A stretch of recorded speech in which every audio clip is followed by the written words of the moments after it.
Magandang umaga mga idol, nandito pala tayo ngayon sa Twin A Auto Care Center mga idol. Dito lang po matatagpuan sa may Victoria ito, Victoria Reyes, Dasmariñas, Cavite. Yan, kung papunta dyan mga idol, papuntang Paliparan yan sa may tulay.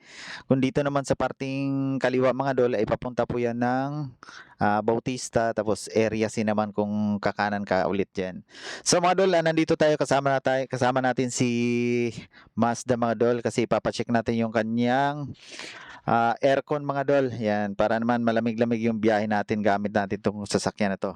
Yan, first tip mga dol, ayan, talagang tinesting ni kuya kung may singaw ba yung mga linya at bago niya kakarga ng preyon. Step by step lang muna itong gagawin natin mga dol para kay Mazda. Ayun, unang steps ang ginawa ni kuya mga dol, ayan, ginagawa niya, nilalagyan niya ng mga sabon, lahat ng mga fittings, lahat ng mga kanto-kanto ng mga hose kung may tagas pa.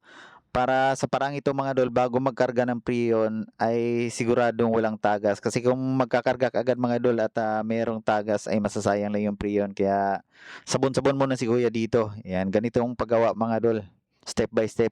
At yun na nga, pagkatapos malik test mga dol, wala naman nakitang tagas, ayan, lalagyan na ng preyon. Pero ano mga dol, siguro mga 10% na preyon lang muna ilalagay.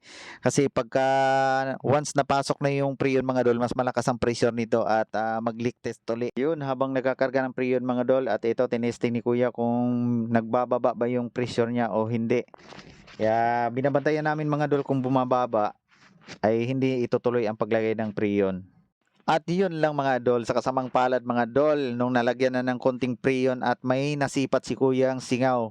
Kaya maigi talaga si kuya mga dol, magaling talaga mag-leak test si kuya kasi nung nalagyan na ng preyon, nung inaalog-alog niya yung hose mga dol at merong sumingaw, kaya hindi pwedeng ituloy yung paggawa ng aircon natin. Kaya eto, magkabit muna ng panibagong hose at panibagong fittings para sa connection ng hose ni Mazda mga dol. So, at yun lang ating part 1 mga dol. Yan, ipapagawa muna natin yung ating hose, magpapa-fitting muna at part 1 muna mga dol. Balitaan ko kayo pagkatapos na itong ating ginagawa.